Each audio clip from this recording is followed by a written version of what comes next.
Okay. All right. Well, welcome everyone.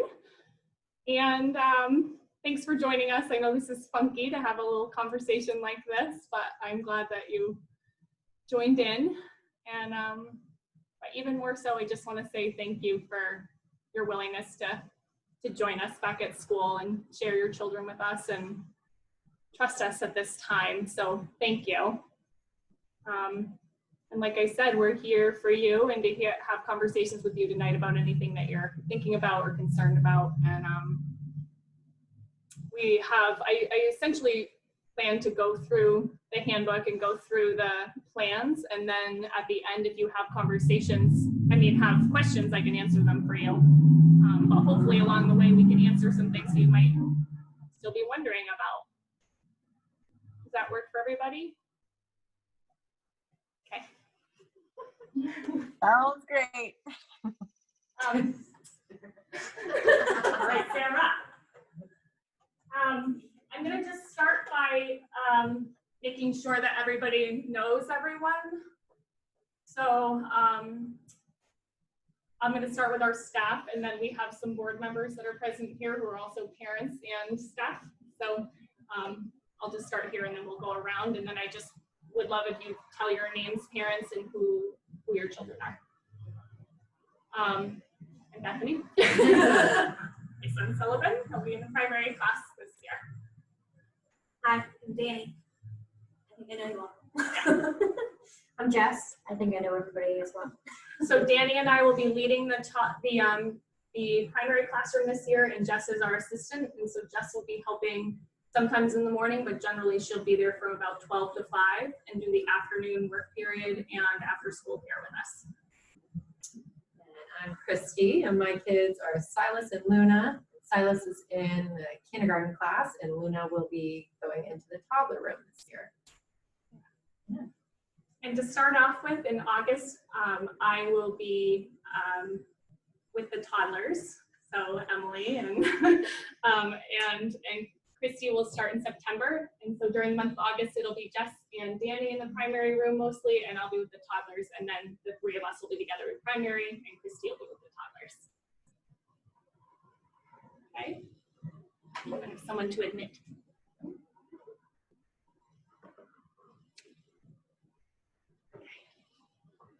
Hi, Audrey.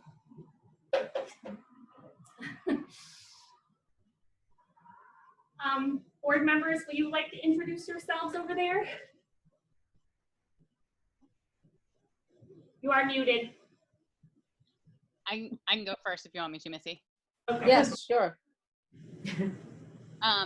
So I'm Molly Clark. I am on the board, and this is the first time that I am not a parent of a kiddo at MMCH. First time in 6 years. Very bittersweet. Yeah. But still involved with the school. So happy to be here. Thank you. I'm Missy. I'm on the board also. I am a Montessori trained adult, so I act as the Montessori person on the board.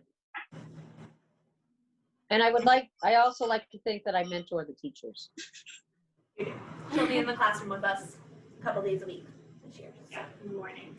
So you'll be seeing I'm Emily. I can vouch for Missy's mentorship because she's mentored me. I taught at MMCH for a few years, and now I'm on the board, and I have a child named Rory in the toddler room. Great. Noelle, do you just want to introduce yourself?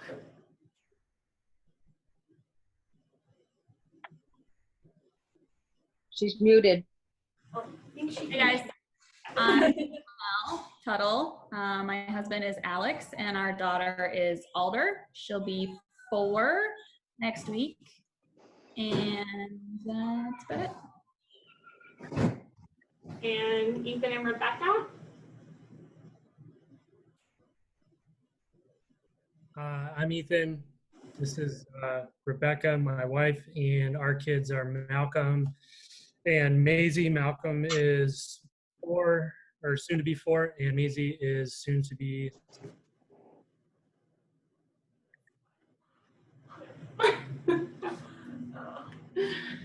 And Rianne? I have Tegan. She's turning 3 next week. She thinks and swears she's turning 5, like a brother. And that's it. And Sarah? I'm Sarah. My husband's Joe. We have a 4.5-year-old, Caroline. This will be her 2nd year.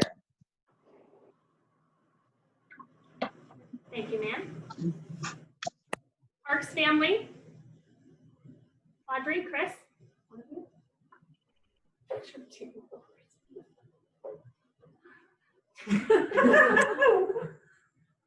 Audrey says, I'm at work. Okay, you be quiet then. What about you, Chris?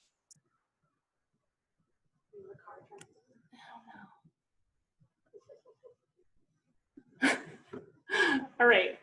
Not sure what's happening with Chris and Audrey, but I think we all know them. And their son Sawyer is starting with us this year. So Clara will be in kindergarten, and Sawyer will be in our classroom too in the primary room.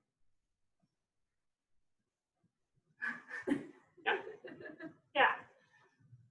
And I think you all probably know at this point, but our class has been cut pretty drastically. We cut our class almost in half. And we have enrolled 12 families, 13 including Sullivan and I. So 12 families in the primary room, 3 families in the toddler room, and then it's 4 including Christy and Luna. We have a lot of siblings this year, which is really great.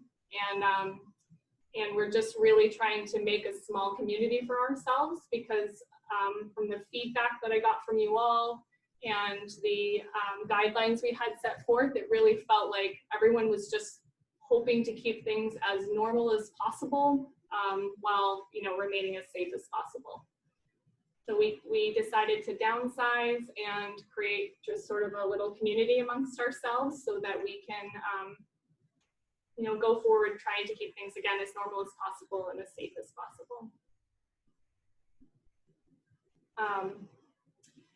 Does anyone have before I just sort of start delving in on this, is there anything that anyone wants me to specifically start with or go over that they feel like is really weighing on them?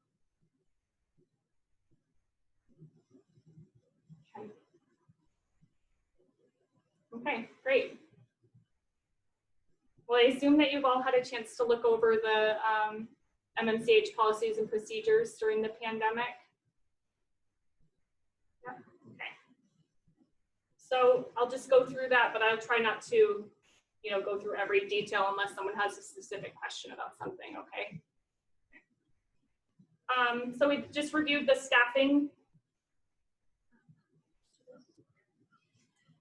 One of the things that we're doing this year is our staff will be wearing cloth face coverings when we are not able to stay socially distant or not give ourselves enough space outside with your children. So I certainly will be wearing a mask when I greet you every morning to do the health screening outside. As long as we're allowed to give everybody enough personal space, the staff will not be wearing masks. And but again, according to our guidelines, when it's not possible to be socially distanced amongst the children, then there will be times that we may wear a mask.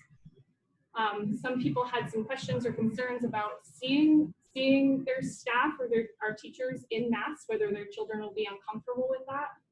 Any of you worrying about that? Okay, good. Yeah, because I too am not concerned with that. I think that they will get if somebody is uncomfortable with us on that first day, they'll get to know us very quickly. Almost every single one of our students are returning students, so they all already know us in our faces without masks. And generally speaking, I think children are starting to be more aware of what people look like when they have masks on, so it's less scary. Okay. Drop off and pick up procedures. So that's going to be so different this year. And part of a lot of our communication in the past happened during that drop off and pick up time, checking in with you all, chatting with you on the playground or talking over the fence. And that's going to be really different this year because of the health screening and because parents are not invited to come into our space at this time. So when you arrive at school, one family at a time is going to come up. I'll have a tent set up, a little pop-up tent and a table. And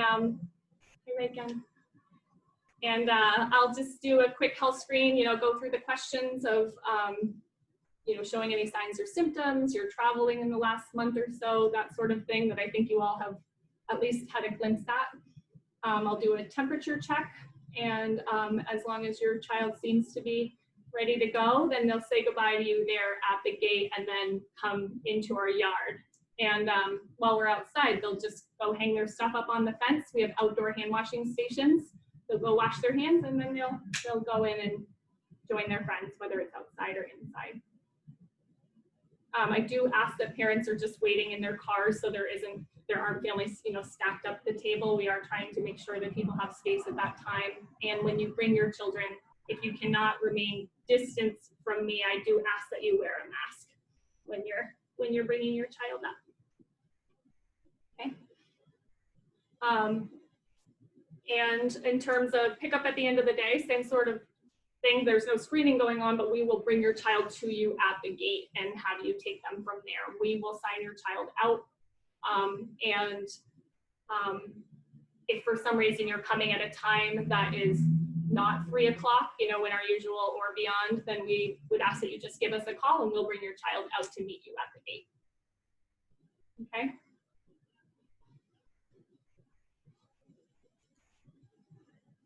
Hey, Bethany, quick question. Sure. What is pickup time? Are you guys doing aftercare still and before care, or? We are, yep. So we are, August is a little funky because we're not working Fridays, but our hours Monday through Thursday are still 7:30 to 5. So you can come for before or after care. We're hoping as much of that time is outside as possible for as long as possible. And same sort of deal, Ethan, you would just let us know what you need. But we are not having children from the elementary school get off the bus this year. It's only children within our program that we're offering that childcare to. Okay, so if we only need to call if we're picking up outside of that 3 to 5. Exactly. If you're coming at 2:30 for some reason, and need to pick up early for whatever reason, we would bring your child out to you. Gotcha. Yeah. And so, yes, so you can make sure that you let us know what you'll need along those lines. And I guess the only other times, like when we are inside, Ethan, during after school care time, from that 3 to 5 time, if we are inside, you would just call and say, hey, I'm here, and we'll get your child ready to bring them up to you.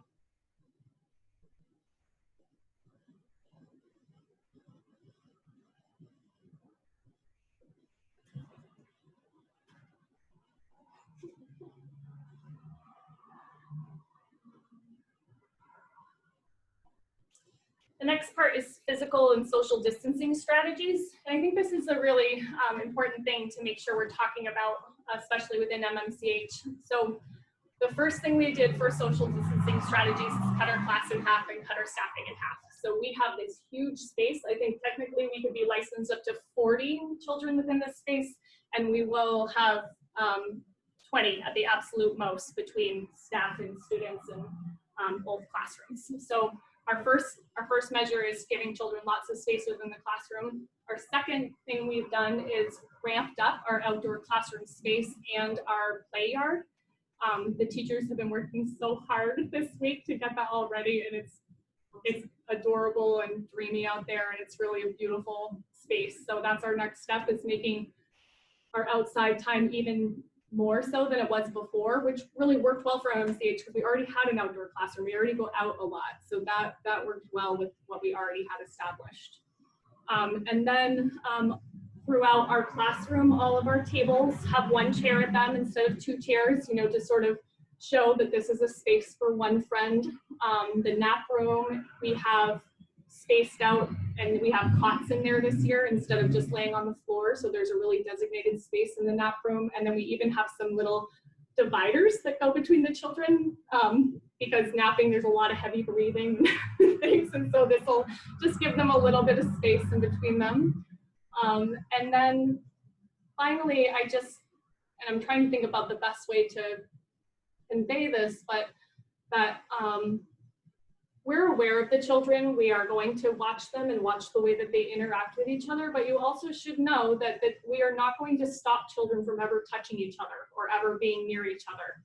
And again, that's part of why we cut our class size down the way that we did, and is because we recognize that children of this age not only want, but physically need to interact with each other for their physical development.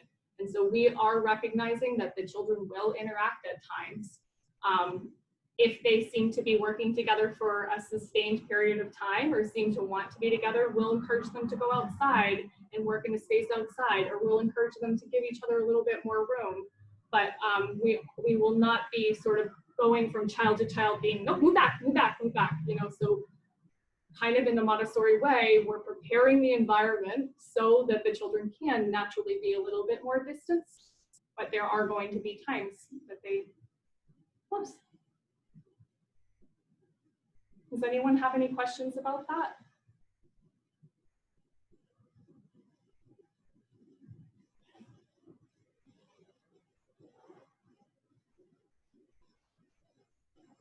It just brings back part of that, you know, sort of the idea that if we are coming together and we're choosing to be together in this space, there has to be some sort of recognition that there are germs that are going to be shared amongst us. It really, at this age, it's not possible for them not to share germs.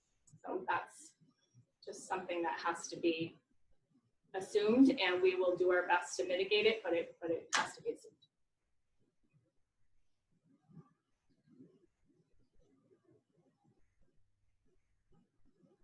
Healthy hand hygiene, always something we work on around here. And now just even more so, and hand washing is really going to be a big part of how we are also mitigating this spread. So we have hand washing stations set up outside. We've sort of changed the way that we've done hand washing inside. Before, they used to all have their own little individual towels that were hung on the wall, and we won't do it that way anymore because, you know, hanging there all day and choosing the towel that they want to use won't work out as well as it has in the past. So lots of hand washing opportunities.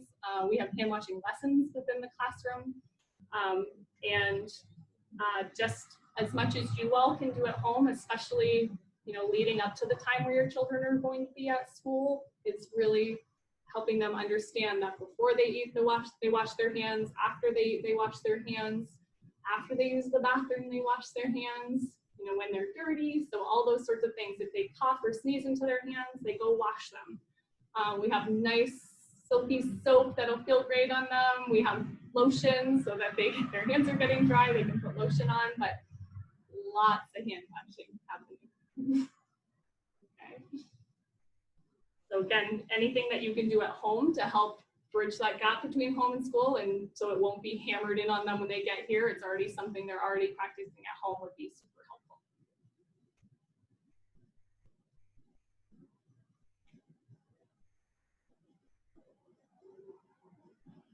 Cleaning, sanitizing, and disinfecting. Again, it was helpful to be able to go through the list of what's required and know that a lot of that stuff we already do, right? There are already cleaning measures that we already have in place. But now we're just kicking them up a notch. So we're going to be cleaning frequently used surfaces throughout the day while they're in the classroom. Also at the end of the day, after cleaning everything will be sanitized with a diluted bleach solution. And even though that's something that ordinarily we would not have in our classrooms, bleach, we try to use as little bleach as possible. We are going to have to use it more this year. So we'll try to make sure everything's really well ventilated. We will do it for our staff members, and it'll happen at a time when the children have already left or gone outside so that they're not in a space where there's bleach being misted through the air.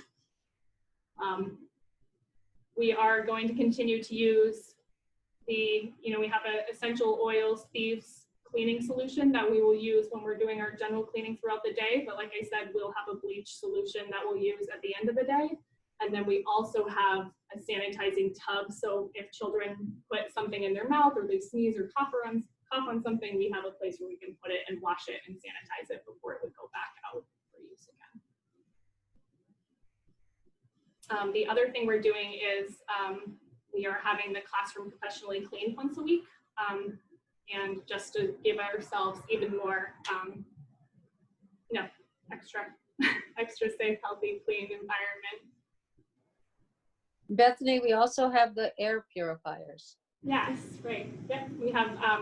We bought 2 air purifiers, and there's one in each one of our classrooms. Okay.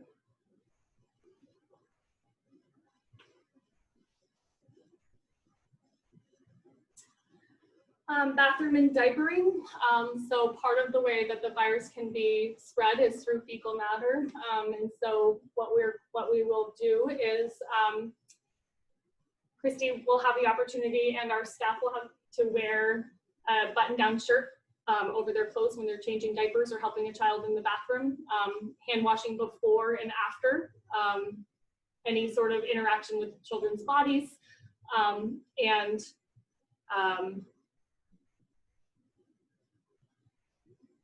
yeah. Just also sort of like little things to teach children, like they'll shut the toilet lid before they flush, those sort of things that all help mitigate the spread of germs and are good at any time.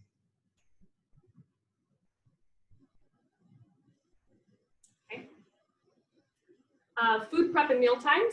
So originally we had thought that there was that we would not provide any sort of group snack this year, but what we've decided to do is have a group snack at circle time that the teachers will prepare and serve and clean up from each morning, and then the children can have a fruit or a vegetable from their lunchbox as they've done in the past.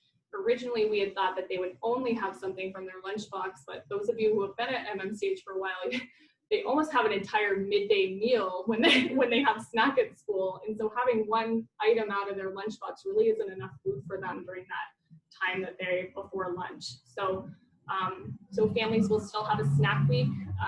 And this year, instead of having homemade items, which is again disappointing because we value homemade food, but we'll just ask that it's pre-packaged, or if it's fruits and vegetables, that they're whole and then we wash them and chop them up, so that you aren't bringing anything from your homes into the school in that sense through the food. And Danny, did you make a snack list yet? Not yet. Okay, so we'll get that up to you guys. Yeah. And toddler families will sort of navigate that too. In the past, we've had sometimes families bring something in to share, or sometimes schools provided the food. So we'll work out how we want to provide food for the toddlers in the morning, but they usually just really tucked into their lunch boxes and spend some time with them. Yeah. Have you made a decision on if the classroom will be a peanut-free facility again this year, or if they'll be allowed? You may have nuts this year. Bring all the nuts. Yep, bring on the nuts. So yeah, good stuff. Yeah, thanks for asking that. Yay, Malcolm and peanut butter.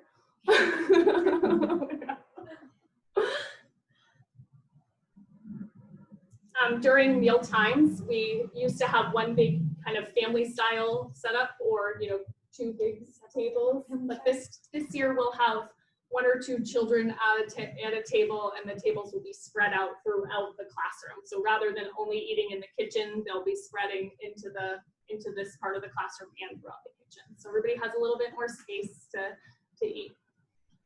Same sort of thing. So washing their hands before and after, cleaning up their spots after they're done.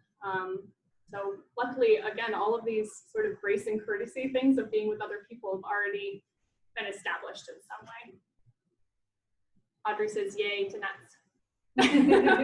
Yes.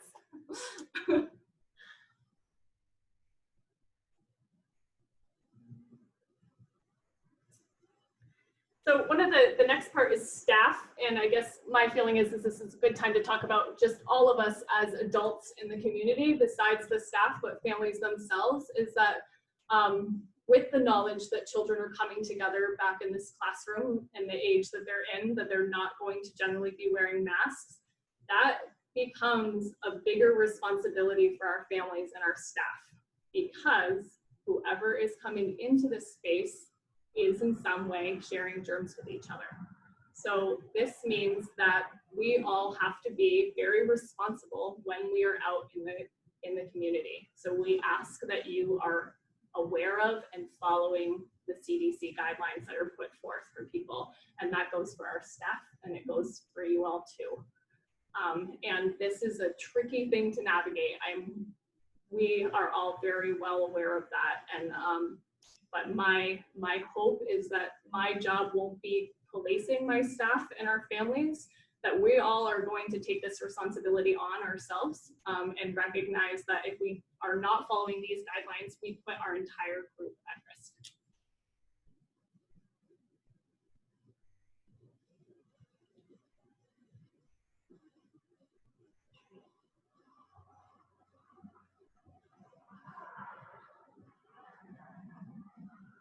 Molly, or does anybody else have anything else to say to that? I feel like that's generally clear, but I know it's a tricky thing to navigate.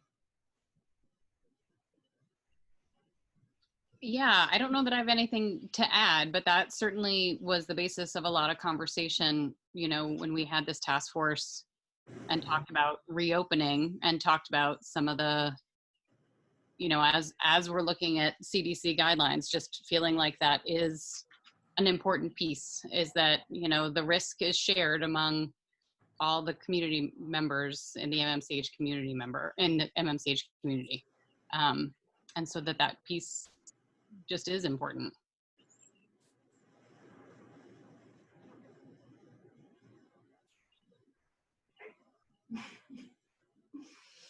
Everybody seems like they're totally on board.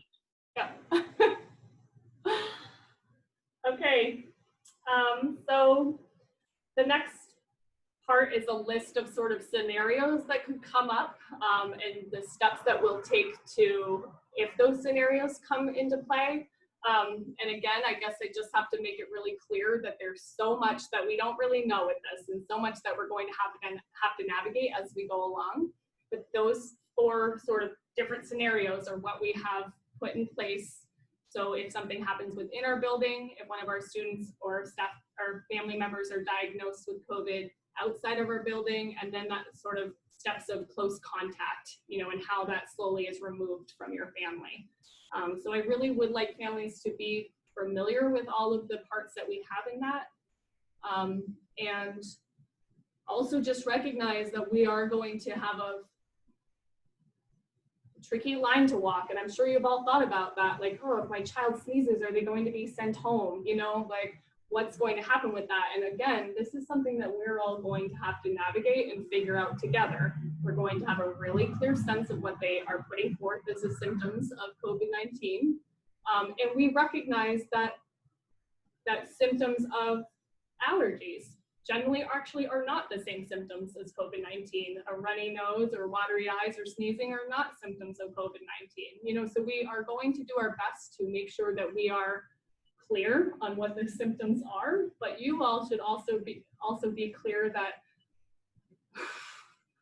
we'll be doing the best we can, and we'll be navigating it the best we can.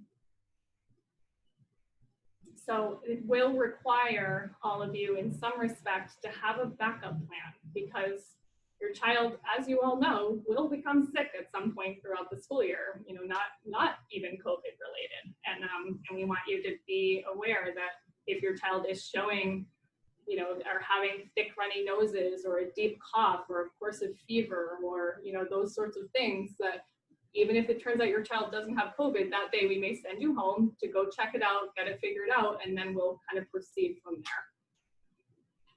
Noelle, I see your hand. Yeah. Yeah. If you're able to get a temperature from the child during the like health screening in the morning, is that like a home sort of thing, or Alder's really? Will they go home if they have a fever? No, if they won't let you take their temperature. Oh. Well, it is part of our screening in the morning. Can you elaborate on that a little bit? Is Alder not letting? Yeah, she's really resistant to the thermometer. We took her, she had a dentist appointment last week and she wouldn't even let them do that her forehead. Okay. Even that forehead scan one? Yeah, she's terrified of it. Is there one that you can practice with?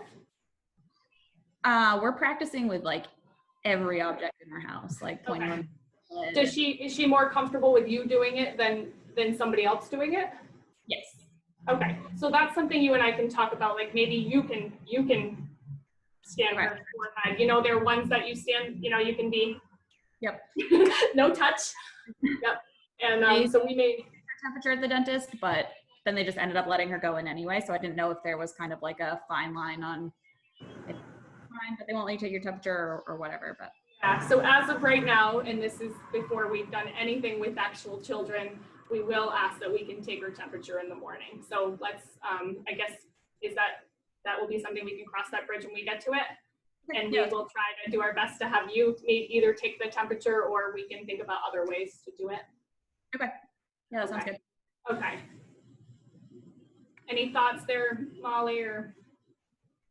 No, I think that's a great plan. I think having you practice a little bit and then yeah, if the parent needs to take it in order for it to happen, I think that's, that's totally fine. Yep. The other thing too is, as we all know, once the child sees the other children doing it, then they tend to be a little bit more relaxed about doing it. So it might only take a few days of seeing the other children have the wand and then she'll do it. Call it a wand, Noelle. The what? The wand? Call it a wand. The magic wand. Fairy wand. Yeah. Fairy doctor. And another thing we could do too, Noelle, is practice with her here at school. So it's, if that seems to be comfortable for her, we could practice it together. Yeah, I didn't even think about it this entire time. And then, like I said, we just had the dentist appointment and it was very obvious that it wasn't cool. So, like I said, we've been practicing every day of like, we have to check your temperature and we just like, make the sounds and stuff. So. Okay. And the first. But it's just like, and maybe it was just the dentist because that's a, completely. I'm already kind of nervous. I just want to put it out there, which I think is kind of sweet, is our first day is Maisie, Malcolm, Sullivan, and Alder. So, yeah, it's a nice little group to start with. So hopefully that'll bring her comfort too on that first day. How many kids are in the summer program, Bethany? I think at the end we get a little bit more, like some children start like the last week in August, but generally I think we have 7 or 8 children on our biggest day. Yeah, I think by the end of August, going into September, we'll have 12 or 13 of all of us. So yeah, it'll be a good group. Yeah, but small. Yeah.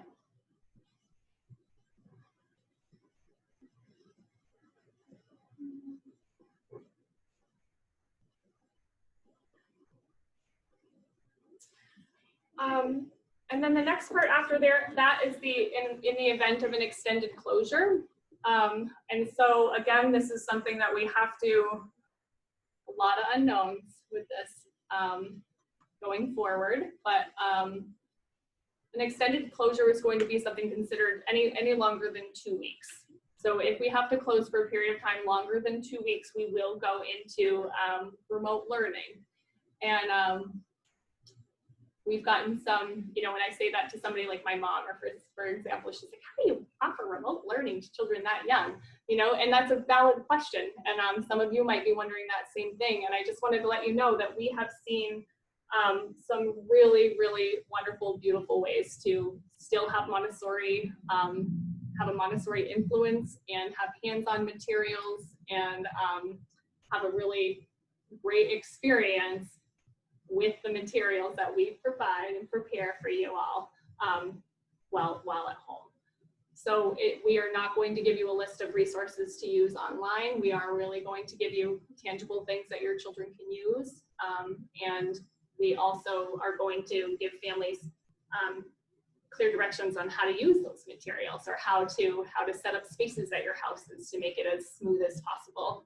And then additionally, we're also going to set up times to meet with you. So if you have questions about how it's going, or you feel overwhelmed by something, or we just want to be able to continue that connection with you all. We found that when we closed in March and then didn't get back together with you until now August, there was a real big disconnect for our staff, our families, and our students. So our main goal of offering remote learning is to be able to stay connected to the children and try to maintain that connection while we're apart. With the remote learning plan I sent you all, you can kind of see how we're discounting tuition along there too. So if we do go into an extended closure for remote learning, the toddler classroom will be paying 25% of tuition. The primary students will be paying 50% of tuition, and the kindergarten students will be paying 75% of tuition. And that, again, that's based on the level of materials and interactions we're sort of offering during that time. Any questions about that part?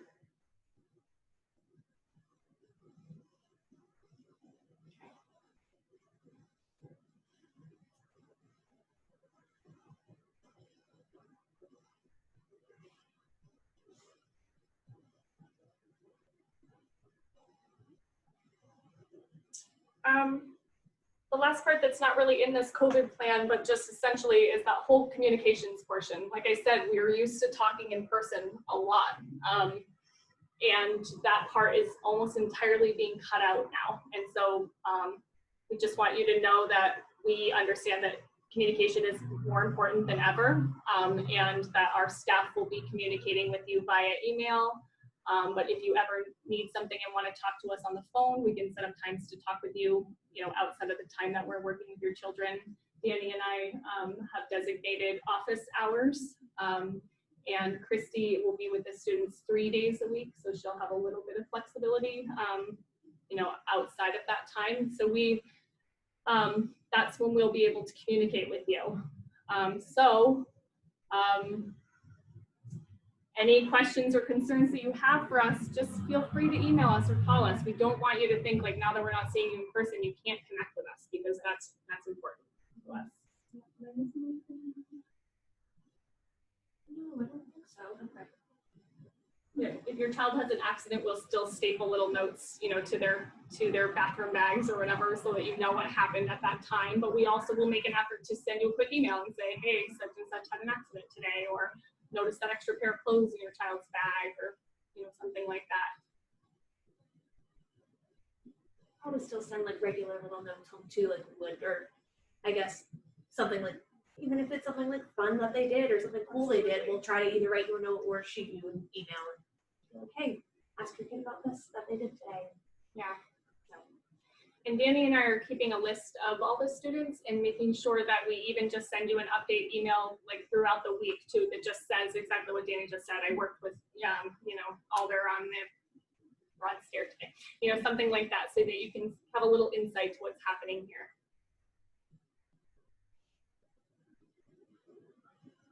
Okay.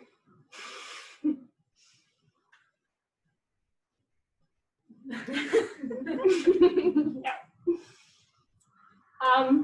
And also just know that we will continue to update this document. This is a work in progress, this document, and will continue to evolve and change as our community continues to evolve and change during the pandemic.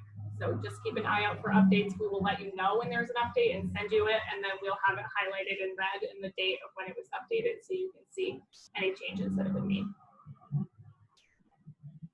So Bethany, I know that traditionally Maine Mountain Children's House follows KES school system in terms of their closures and things like that. Is that something you're going to get to today when we're chatting? Because I'm just wondering, like, if Kingfield has a need to close, will Maine Mountain also close? What does that type of relationship look like this year? Yep, that's a great question. So in some respect, we are now taking a step to sort of separate ourselves from the MSAD 58 closures in that sense, because they do struggle with different challenges than we have based on the amount of children that they have, busing, you know, food programs, all that sort of thing. So there will be times potentially that they will close and we will not. However, if there is an outbreak in our community, that will be navigated differently. So if you're not going to follow exactly what MSAD 58 is doing anymore. The only time you will continue to do that is if we have snow days or delays or that sort of thing. And again, there might be times where we have to do that on our own too, if they're entirely closed and we're not. So some of that, again, will have to be navigated, but no, we are not just blanket following what MSAD 58 is doing. Great question.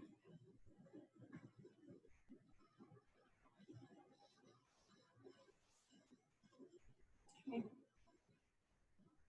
Well, that's the whole COVID plan. You know, that's the whole document there. Hi out there.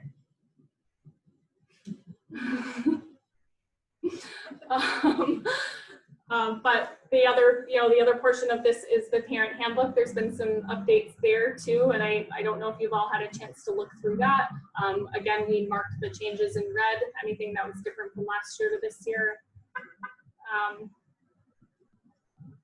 So before I run through that baby, does anybody have any specific questions they want me to get to first? Okay.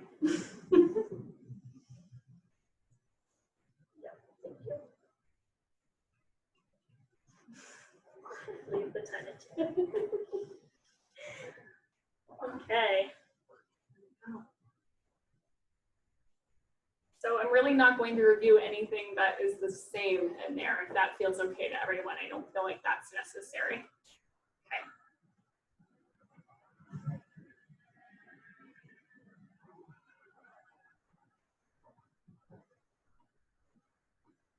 We reviewed arrivals already, so I think we have a good sense of how that's going to be different than it was in the past. I don't think I have to review that again.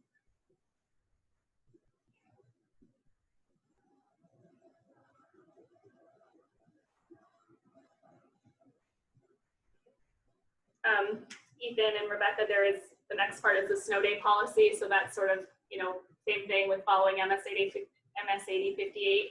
Another thing is that the the news channel that we used to follow, they don't send out text messages anymore. I got a text message, and maybe you all did, that said that they'd like us to download the app. So they now have an app that you can have, and that's how you'll get notices. And also, I know last year some parents reached out to the superintendent and were put on an email list, so that you could also do that and be put on that list if you'd like to be.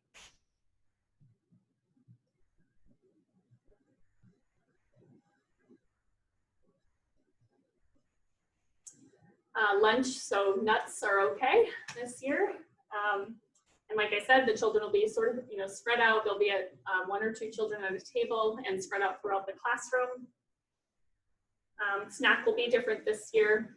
We do have a snack table set up. It's a longer one this year, and there'll be only space for 2 children to sit on either end, and that's when they'll eat something out of their lunch boxes. And in that area will be somewhere where we're staying we're really monitoring the snack area when they do have their own snacks. Generally no school field trips this year, you know, just because of the transportation portion and just going out in the community. We will still take walks around. We'd love to walk down to that trail between us and the elementary school. And so we will, you know, we will be out and about in some respect. The part we're still trying to figure out a little is if for some reason Webster Library does open, maybe we'll bring 1 or 2 children in there at a time. But as of right now, they're closed and they're only giving out books through the window. So even if we walk down there, it sounds like we're going to be outside. So you should just know that generally field trips are not on the table this year.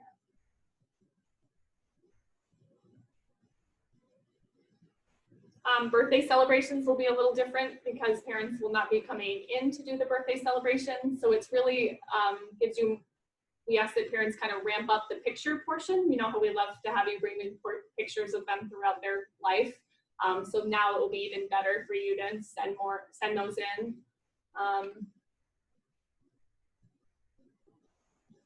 That's about it. And then, you know, if they wanted to bring in a snack, it should still be like a same thing that you would bring in for snack for your snack week. Nothing homemade or anything prepackaged or something that we can wash, prepare.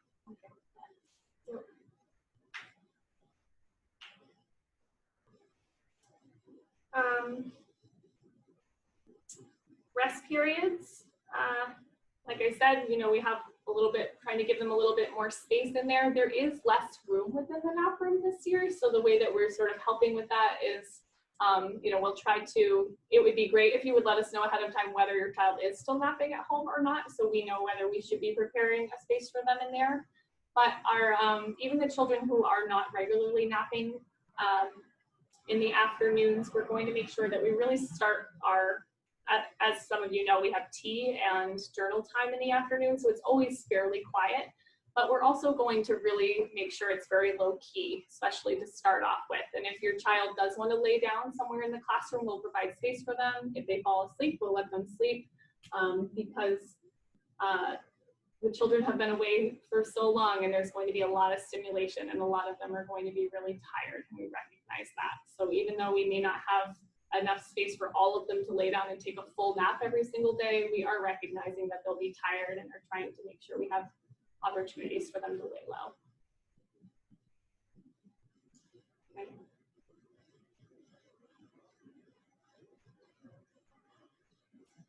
Jess will be our tea time gal. So those of you who have children who are no longer napping but not in the kindergarten program will be having tea, and again, the teachers will prepare the tea, and if we do have any sort of snack, the teachers will be serving it. And I have to say that that's, you know, goes against a little bit of the purpose of the tea time. It's to teach them how to take care of each other and serve each other, but we do still feel like we want to offer that in some way. So it'll just be changed a little bit. And then they have journal writing time in the afternoon. So that's generally drawing or writing, and it's kind of neat because we get to see how their writing and drawing changes over the course of the year. So we kind of keep track of it each day. Okay.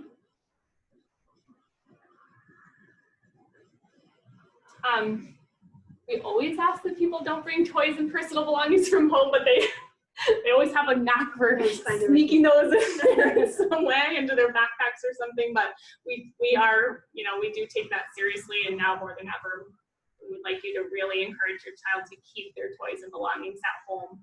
If they show up at school and they have it, you know, we'll ask that you keep it in the car because that will, again, help limiting the stuff that goes back and forth between the two programs, or the two environments.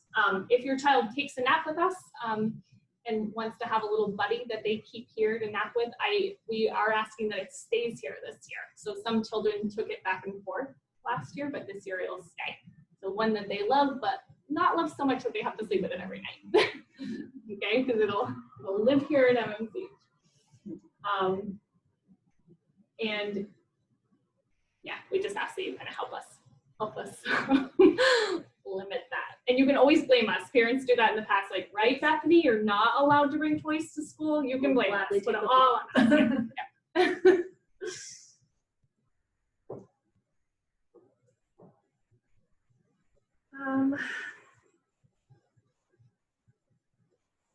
So the next part is all the sort of administrative parts about withdrawals and deposits and all that sort of thing. And I just want to note that if we go into an extended closure, which again is closing for more than 2 weeks, we will enter into remote learning, and we did lay out all the pricing for that. But if you choose to opt out of remote learning, just as you would opt out of any time of our program, you will be forfeiting your deposit to us. And again, that's just to sort of help continue the financial stability of the school should we go into this situation. So we do recognize that parents may choose to not participate in remote learning, and that is your choice, but just know that you will be forfeiting your deposit if you choose to do that.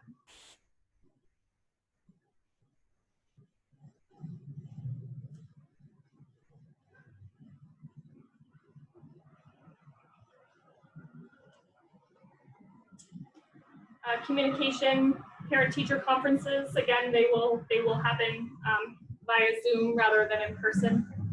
We have a parent-teacher conference, as you know, in the fall and in the spring, and as of now, those will be them just like this.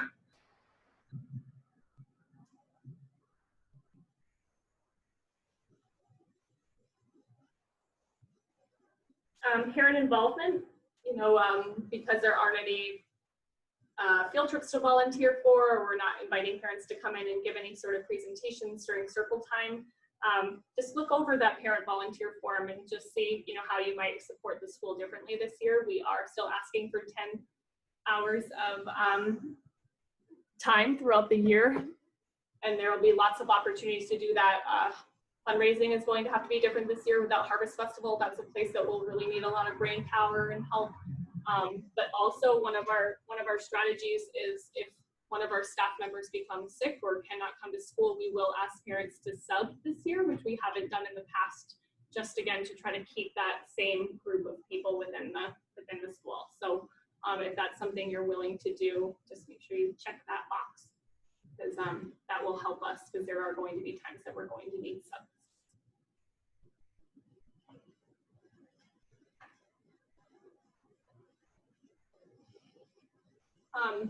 Parent education has always been something that we have done informally, but we want to be able to offer times to help support parents, and especially if, you know, there are remote learning times or even just, you know, stresses that may be ahead of us.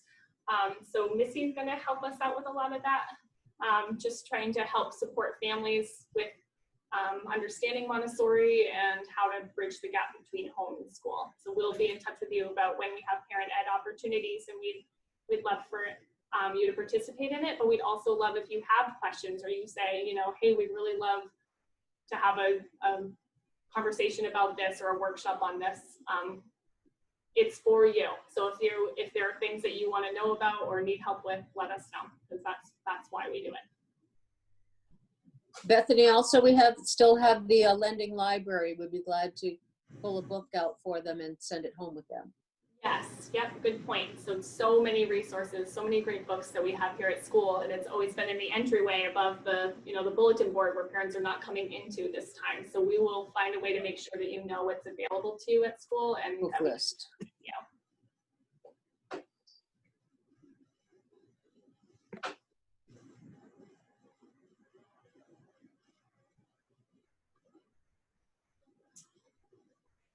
The next part is health and safety, and I'm just going to read this to just really sort of drive this message home. It says, each person attending one of our programs at Maine Mountain Children's House understands that participation in the program can involve the inherent risk of damage, illness, injury. So just, we've never put that in our handbook before, but it's that same idea that like we all understand that there always is some sort of inherent risk of coming back together. You know, your child can get hurt. We can't guarantee that your child won't get hurt, or, you know, even though we will do everything we can to try to stop that. So just recognize that when you're choosing to send your children back here, that there is, you know, there is a risk, as there always is if you choose to participate in things in life. But now it's just a little different. Yeah. Okay.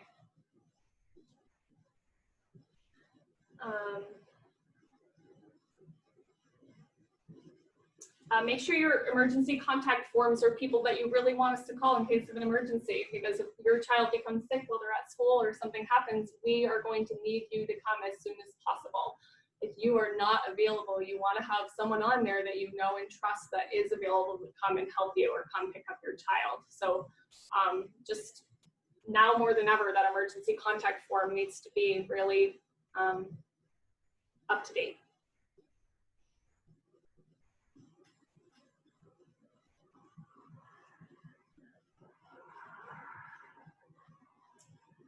Code of conduct during the COVID-19 pandemic. We ask that all families follow all Maine and federal CDC guidelines and take precautions while in the community, including wearing a face hovering while in public places where social distancing cannot be maintained, following current social distancing guidelines and taking steps to reduce the spread, such as avoiding contact with people who are sick. If families travel to areas where quarantines are mandated upon returning to Maine, we ask that families follow the guidelines before returning to MMCH. And then we give you links to all the most current and up-to-date information. And we just expect that you all are aware of it and following it. I'm not sure if this recommendation has changed or not. I thought that I had heard that if you travel to an area and come back to Maine, you either have to quarantine for 2 weeks or have a negative test. So for instance, if we went somewhere out of state and came back and had a negative COVID test, would kiddos be able to come back to the school, or would you still want to see that 2-week period of time? That's a good question. I feel like I don't have a full answer for you on that. There have like other programs I've seen that says after 7 days you could take a test. Molly, I'm not sure if you have any thoughts on that. The testing is so tricky. Yeah, and I know what you're referring to. You know, that's for visitors especially, but you know, coming in, if you were to go out of state and then come back, right? This idea of quarantining for 2 weeks or having a negative test. I think right now, the way it's written, I don't think we have that caveat of that negative test, but I think we probably need to, because we are, you know, we're following CDC guidelines. I think we just need to be clear that that is sort of a guideline that we could then say the school is following, right? But they set forth a clear guideline. We will follow that, but we just need to know where exactly. So that's a great thing to clarify. Okay. We'll look into that, Rebecca. We have no pending plans to travel. But it is, yes. But that is definitely going to come up, right? Like that's definitely going to come up. So. Okay. Thank you. Just another point I think that would be helpful for me to clarify with that is, would it be anyone in the family who traveled out of state or the children? So like if I went out of state and came back, but my kids didn't, I imagine it would be anybody. Logically, that makes sense to me. But I'm not sure how it's. Yeah. Okay. We'll look into that. But yes, I would assume too that the same thing would fall for you or your child.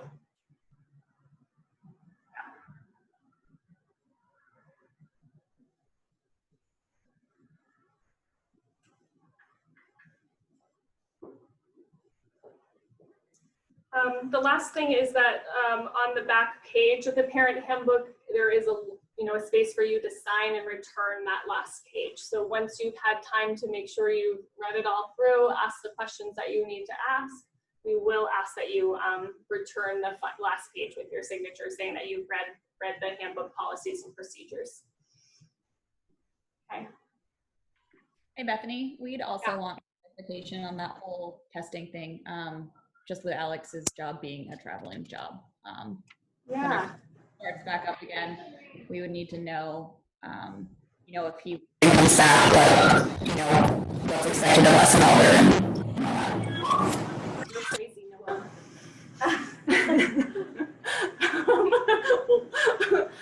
Yes, that's a great. Okay, I'm gonna grab a piece of paper real quick.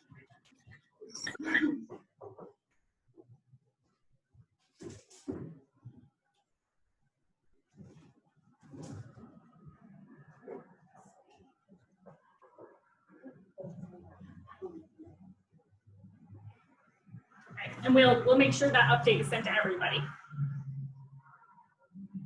Okay, well that's essentially what I've got for you, everybody. I would love to answer any other questions you have, or is there anything else that you want our help with?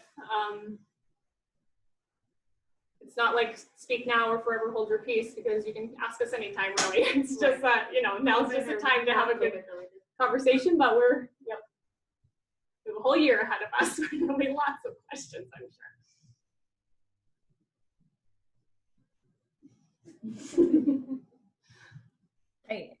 I'm wondering, and you might have it spelled out in some of the kind of information that you supplied. I'm wondering about those like kind of step removed exposures. Like if somebody was exposed to somebody else in a setting, I imagine that the school would want to know about that, even if it's not like the immediate family. And then, you know, that would kind of cause decisions to be made and kind of a chain effect from there, I imagine. Right.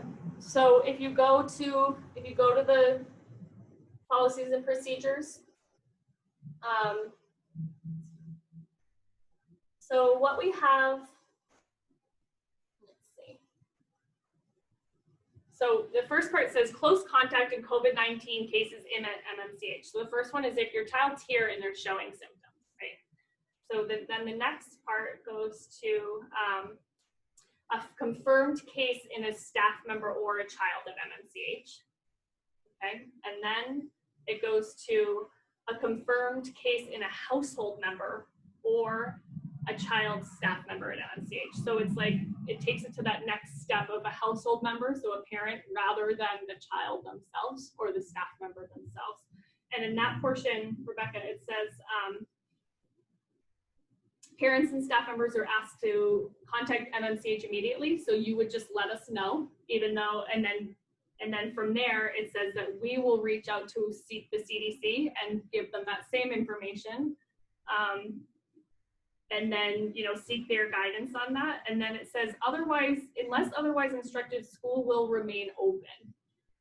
And again, it's to kind of mitigate that what ifs time. We want to have like real clear information before we make decisions about whether we actually close down the school. So your job will be to let us know. We'll contact officials, you know, probably that person will contact officials in some way. And then essentially we're saying we'll make a decision from there. But it doesn't necessarily mean that we immediately shut down because it is that step of removal. That's for like if it's a parent or somebody else in the home. In your household. So I guess I was asking more if it's like, so somebody I work with, but I'm not symptomatic or. Okay, so if it's confirmed with someone that you have close contact with, that's the next part from there. And close contact, I think it's important to note what close contact actually means. So let me just say that real quick. So close contact means closer than 6 feet for a long period of time while the person was infectious, which starts 2 days before any symptoms begin. Close contact does not mean being more than 6 feet away in the same indoor environment for a long time, walking by or briefly being in the same room as the person. Okay, so it kind of depends on the contact you have with that person within your office. Though, if you have someone that's confirmed within your office, I would like you to let us know. But again, it doesn't, you know, and then we'll sort of follow what the CDC guidelines are from there, or the person that we're directly contacting within the CDC, and they'll kind of let us know. Something like that came up in the spring, and the CDC walked us through what to do in that situation.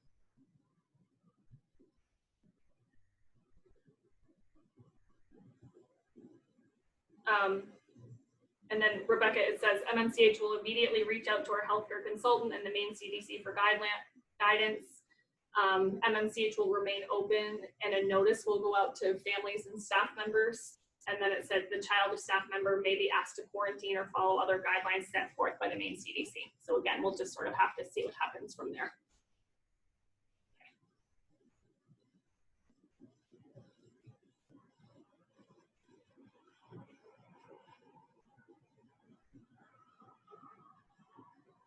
Okay. Well, welcome back. We're really glad to have you. We will take a video of our classroom because we want you to see it. We want you to see the space. You know, Danny has always been so good about taking those videos, those like 1-minute videos of scanning the classroom and giving you a sense of where everyone is and what they're doing. And we wish that you could be in here because we want you to see how, you know, it's a nice space for them. Bethany, I'd also like to put out there if there are certain topics that parents want to talk about during parent ed nights, that if they just want to send me that, I'd be glad to put something together. Okay. I'm not the be all end all of Montessori. I don't know much more than all of these girls know, but I don't mind talking in front of people. Yeah. And just to give a little background, Missy's been working in Montessori classrooms for over 40 years. So she has not only tons of experience with Montessori, but just tons of experience with children and families, and just is a wealth of knowledge. So yeah, great resource for us. We're so thrilled to have her. No, I feel blessed to be there. Thank you. Yeah. And my sister, my best friend, approved. So, you know, I guess you, it's Beth. okay. Yes. Yep. Well, everyone, thank you. Again, reach out if something comes up or you have any questions about anything. But some of you will see as soon as Monday. Yeah. Thank you guys. Yeah. Thank you.